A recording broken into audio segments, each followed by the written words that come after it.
मुंबईतील दादरच्या उद्यान गणेश मंदिरात अक्षय तृतीयेनिमित्त आंब्यांची आरास करण्यात आली। अक्षय तृतीयेनिमित्त मंदिर संस्थांकडून आंब्यांची आरास केली। अक्षय तृतीयेनिमित्त राज्यातल्या अनेक मंदिरात सुंदर आरास करण्यात आली। मुंबईतल्या महालक्ष्मी मंदिरातही आज अक्षय तृतीयेचा उत्साह बघायला मिळाला। देवीच्या गाभाऱ्यात देवीपुढे शेकडो आंब्यांची आरास करण्यात आली। महालक्ष्मी देवीच्या समोर फुलांची आणि आंब्यांची सोनेरी आरास लक्ष वेधून घेते। अक्षय तृतीयेच्या शुभ मुहूर्ताला सोने खरेदीचा उत्साह पाहायला मिळतोय। गेल्या 6 वर्षात सोन्याच्या दरात 200% वाढ झाली आहे। सोन्याचे भाव 96,500 रुपये प्रति तोळा झाले, तर चांदी 98,000 रुपये किलोवर गेली आहे। रिक्षा टॅक्सीमीटर रिकॅबिलिटेशनसाठी आज शेवटचा दिवस आहे। रिकॅबिलिटेशन झालं नसल्यास आर्थिक दंड होणार आहे। प्रतिदिन 50 ते 5,000 रुपये अशी दंडाची तरतूद आहे। तर MMR मधील 37% रिक्षा टॅक्सीचं रिकॅबिलिटेशन बाकी असल्याची माहिती आहे। पोलिसांची रिक्त पदं किती दिवसात भरणार असा सवाल हायकोर्टाने राज्य सरकारला विचारलाय। यावर येत्या 23 जूनपर्यंत प्रतिज्ञापत्र सादर करण्याचा आदेश दिलेला आहे। प्रतिज्ञापत्र सादर करण्यासाठी दिलेली ही अंतिम संधी असून यानंतर वेळ वाढवून मिळणार नाही अशी तंबी देण्यात आली आहे। अक्षय तृतीयेच्या मुहूर्तावर कॉल हिंदू ॲपचं लोकार्पण करण्यात आलेलं आहे। हिंदू समाजासाठी रोजगार, ई-कॉमर्स, ऑनलाईन विवाहासाठी नवं ॲप उपयुक्त ठरणार आहे। मंत्री मंगल प्रभात लोढांच्या हस्ते या ॲपचं लोकार्पण करण्यात आलं आणि या ॲपद्वारे हिंदू तरुणांना रोजगार तर हिंदू व्यावसायिकांना कुशल मनुष्यबळ पुरवलं जाणार आहे। महारेरानं काही महिन्यापूर्वीच आपल्या संकेतस्थळात बदल सुधारणा करून ते कार्यान्वित केलं। आता या संकेतस्थळांवरील नवीन ॲप्लिकेशन पोर्टल 5 मे पासून कार्यान्वित करण्याचा निर्णय घेण्यात आला। तर हे नवीन ॲप्लिकेशन पोर्टल सुरू झाल्यास गृहनिर्माण प्रकल्पाची नोंदणी, प्रकल्पाला मुदतवाढ आणि प्रकल्पाच्या माहितीत काही दुरुस्त करणे आता अधिक सोपं होणार आहे। पहलगाम हल्ल्यानंतर उरण परिसरातील सागरी गस्तीत वाढ केली आहे। उरण नावाशिवाय मोरा सागरी पोलीस ठाण्याच्या हद्दीतील सागरी क्षेत्रात नौदल आणि अन्य सुरक्षा यंत्रणाची करडी नजर आहे। या सागरी क्षेत्रात 3 गस्ती नौका तैनात आहेत।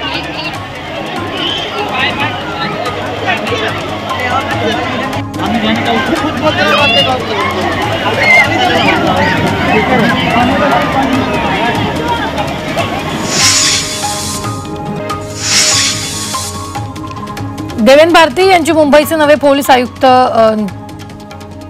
देवेंद्र भारती हे मुंबईचे नवे पोलीस आयुक्त झालेले आहेत। विवेक फणसाळकरांच्या जागी देवेंद्र भारती यांना संधी देण्यात आली आहे।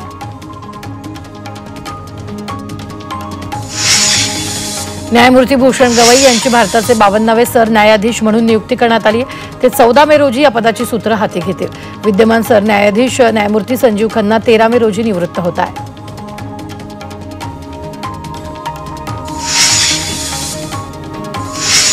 राज्यातील सर्व शाळा 16 जून पासून सुरू होणार आहेत। तर वाढत्या तापमानामुळे विदर्भातील शाळा 23 ते 28 जून या कालावधीत सुरू होतील। राज्याच्या शिक्षण संचालकांनी ही माहिती दिली आहे। LLBची CET आता 2 मे रोजी होणार आहे। नीट परीक्षेमुळे वेळापत्रकात बदल करण्यात आलाय। याआधी 3 आणि 4 मे रोजी परीक्षा होणार होती। पटसंख्या कमी झाल्यामुळे मुंबईत दादरमधील नाबार गुरुजी विद्यालय शाळा 1 मे रोजी बंद होणार आहे। तर सद्यस्थितीत शाळेत इयत्ता 9वी 10वीच्या वर्गात प्रत्येकी 9 विद्यार्थी शिक्षण घेत असून त्यांना आसपासच्या अन्य शाळांमध्ये प्रवेश घ्यावे लागणार आहेत। मुंबई महानगरपालिकेच्या उलन मिल या ICSC शाळेचा 10वीचा निकाल 100% लागलेला आहे। शाळेतल्या यशस्वी विद्यार्थ्यांचा अतिरिक्त महानगरपालिका आयुक्त डॉक्टर अमित सैनी यांच्या हस्ते गौरव करण्यात आला। तसंच त्यांना पुढील वाटचालीसाठी शुभेच्छा दिल्या। मुंबई महानगरपालिकेमार्फत 2020 आणि 21 मध्ये दादर पश्चिममध्ये ही ICSC मंडळाची शाळा सुरू करण्यात आली। 1 रुपयात पीक विमा योजना अखेर गुंडाळली। राज्यामध्ये आता पूर्वीच्याच पीक विमा योजना लागू केली जाणार आहे। नव्या योजनेत शेतकऱ्यांना हप्ते भरावे लागणार असल्यानं टीका होत होत्या। त्यानंतर राज्य मंत्रिमंडळानं हा निर्णय घेतला। ऊस उत्पादक शेतकऱ्यांसाठी दिलासादायक बातमी। केंद्र सरकारनं ऊसाच्या FRP दरात 4.41% वाढ केली। त्यामुळे 2025 आणि 26 साखर हंगामात ऊसाचा FRP आता 355 रुपये प्रति क्विंटल होणार आहे। तर पंतप्रधानांच्या अध्यक्षतेखाली झालेल्या आर्थिक व्यवहार समितीच्या बैठकीत हा निर्णय झालाय। यावर्षीसाठी FRP 340 रुपये प्रति क्विंटल होता। नवी मुंबईच्या वाशी पाम बीच मार्गावर नाल्यातील पाणी रस्त्यावर येते। रस्त्यावर पाणी साचत असल्यामुळे वाहन चालकांना पाण्यातून मार्ग काढावा लागतोय। त्यामुळे नाले सफाई न झाल्याचा आरोप नागरिक करतायत। ठाण्यातील काही भागात उद्या परवा पाणी पुरवठा बंद राहणार आहे। एक वेळ पाणी पुरवठा सुरू ठेवण्याचं नियोजन आहे। त्यामुळे पाणी काटकसरीने वापरण्याचं आवाहन महापालिकेने केलं आहे। भिवंडीत शुक्रवारी 24 तास पाणी पुरवठा बंद राहणार आहे। देखभाल दुरुस्ती आणि फ्लो मीटर बसवण्यासाठी पाणी पुरवठा उद्या कमी दाबानं पाणी पुरवठा होणार आहे, त्यामुळे पाणी जपून वापरण्याचं आवाहन मनपानं केलंय। नालासोपाऱ्यात 25 ते 30 संशयित बांगलादेशी नागरिकांना अटक करण्यात आली आहे। बांगलादेशी नागरिकांकडे आधार कार्ड नसल्याचं उघड झालंय, तर हे नागरिक बांधकाम मंजूर असल्याची माहिती बांधकाम मजूर असल्याची माहिती आहे। कल्याण डोंबिवलीत 6 बांगलादेशी नागरिक सापडले, त्यांच्या विरोधात पोलीस उपायुक्त पथकानं कारवाई केली आहे। हे बांगलादेशी प्लंबर आणि वायरमॅनचं काम करत होते। या प्रकरणी पोलीस ठाण्यात 4 गुन्हे दाखल केले। नवी मुंबईत आंतरराष्ट्रीय गांजा तस्करी करणाऱ्या टोळीला अटक करण्यात आली। यामध्ये 2 पोलिसांचा समावेश असल्याचं समोर आलंय। कारवाईत 74 लाखांचा मुद्देमाल हस्तगत करण्यात आला। पेट्रोल पंपावर अल्पवयीन मुलीकडून पर्सची चोरी झाली आहे। भीक मागण्याच्या हेतूनं मुली आणि महिला या ठिकाणी फिरत होत्या। यावेळी कचरा वेचण्याच्या गोणीत मुलीनं पर्स टाकली। चोरीची ही घटना सीसीटीव्ही कॅमेऱ्यात चित्रित झाली। मुंबई विमानतळावर आलेले ड्रग्ज पार्सल क्लिअर करणाऱ्या कस्टम अधिकाऱ्यासह 2 पोलिसांना नवी मुंबई पोलिसांनी अटक केली। नेरूळमधील विदेशी गांजावरील कारवाईनंतर तपासात ही साखळी उघड झाली आहे। या गुन्ह्यात अद्यापर्यंत 10 जणांना अटक झाली आहे।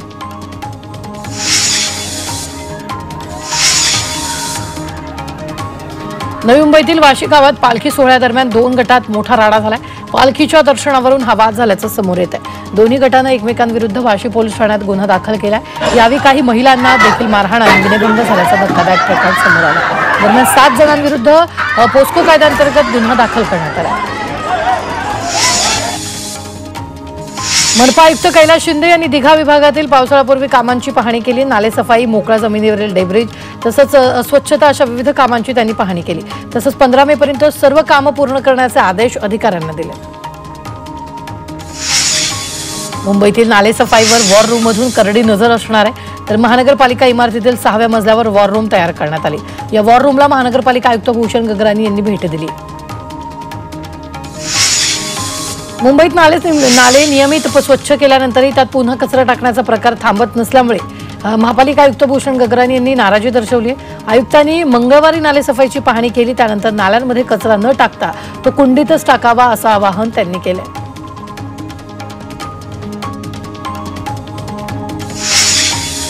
मुंबईच्या मध्य आणि पश्चिम मार्गावरील लोकलच्या मोटरमन कॅबिनमध्ये सीसीटीव्ही कॅमेरे लावण्याचे निर्देश दिले। त्यानुसार एकूण 280 लोकलमध्ये कॅमेरे लावले जाणार आहेत, त्यामुळे लोकल चालवताना होणाऱ्या चुका आणि संभाव्य अपघात टाळणं शक्य होणार आहे।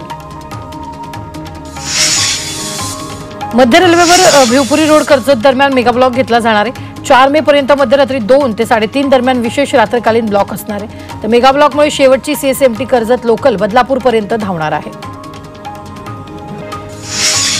मुंबई अहमदाबाद बुलेट ट्रेन प्रकल्पाची कामं वेगात सुरू असून या प्रकल्पातील पूल, स्थानक आणि इतर पायाभूत सुविधांची कामं टप्प्याटप्प्याने पूर्ण होत आहेत। उत्तर प्रदेशातील कारखान्यात बनवलेला स्टीलचा पूल नुकताच गुजरातमधील बुलेट ट्रेनच्या मार्गावर यशस्वीरित्या उभारण्यात आला। बेस्टच्या तिकीट दरवाढीला मुंबईच्या डबेवाल्यांनी विरोध केलाय। भाडेवाढ टाळून कारभार सुधारण्याचा सल्ला देत आर्थिक स्थिती सुधारण्यासाठी तिकीट दरवाढ चुकीची असल्याचं मत मुंबई डबेवाला असोसिएशननं मांडलेलं आहे।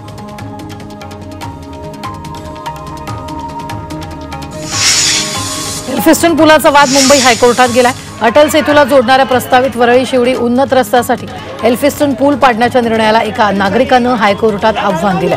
त्यांनी याचिकेत उपस्थित केलेल्या मुद्द्याची हायकोर्टाने दखल घेतली। याचिकाकर्त्याचा आक्षेप विचारात घेण्याचे निर्देश हायकोर्टाने MMRDAला दिले।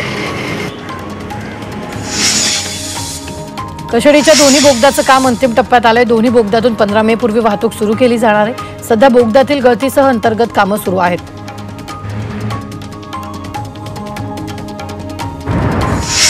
मोडकळीस आलेल्या इमारतींच्या संपादनासाठी नोटीस जारी झाल्यानंतर ती रद्द न करण्याचा निर्णय म्हाडानं घेतलाय। म्हाडा कायद्यातील तरतुदीनुसार नोटीस जारी झाल्यानंतर लगेचच पुनर्विकासाची प्रक्रिया सुरू केली जाणार आहे। या काळात भूखंड संपादनाची प्रक्रिया पूर्ण केली जाणार आहे। मुंबईतील 12,000 घरांची एप्रिलमध्ये विक्री झाली। घर विक्रीतून मुद्रांक शुल्कापोटी राज्य सरकारला 986 कोटी रुपये महसूल मिळाला। रेडी रेकनरच्या दरात वाढ झाल्यानंतरही मुंबईतील घर विक्रीत मोठी घट झालेली नाहीये, त्यामुळे एप्रिलमधील घर विक्री समाधानकारक असल्याचं मत बांधकाम क्षेत्रातील तज्ज्ञांनी व्यक्त केलंय। रस्ते काँक्रिटीकरणाची कामं तातडीने पूर्ण करा असे आदेश महानगरपालिका आयुक्त अभिजित बांगर यांनी दिलेले. दरम्यान व्हॉइड टॉपिंग पद्धतीवर अधिकाधिक रस्ते उभारण्याचा प्रयत्न असल्याची माहिती बांगर यांनी म्हटलं.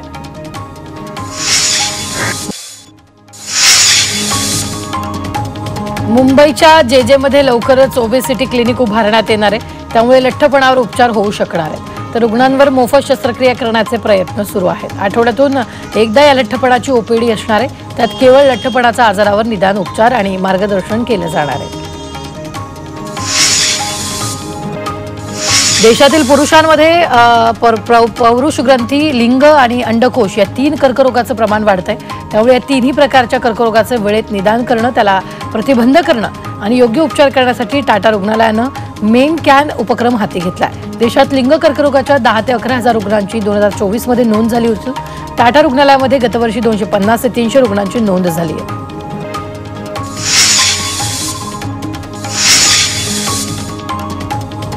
भारतात व्हेरिकोज वेन्सचे रुग्ण वाढतायत. यात रुग्णांना पाय दुखणं, जडपणा येणं आणि पायाच्या शिरा फुगलेल्या दिसून येतात. मुंबई महापालिकेच्या रुग्णालयात यासाठी अवघे 10,000 उपचार केले जात आहेत. मनोज जरांगे यांनी पुन्हा एकदा चलो मुंबईचा नारा दिला. 29 ऑगस्टला मराठे मुंबईत धडकणार असून मुंबईत आमरण उपोषण करणार असल्याचा इशारा जरांगेंनी दिलेला आहे. तसंच सरकारने दिलेला शब्द पाळला नसल्याचा आरोपही जरांगेंनी केला. लक्ष्मण हाकेंनी जरांगेंच्या चलो मुंबईला आव्हान दिले. जरांगेंच्या उपोषणावेळी मंत्रालयावर मोर्चा काढणार असल्याचा इशारा हाकेंनी दिला. तसंच सरकारनं आमच्या हक्काचं रक्षण केलं पाहिजे, अन्यथा आम्हाला वेगळा विचार करावा लागेल असाही इशारा त्यांनी दिला.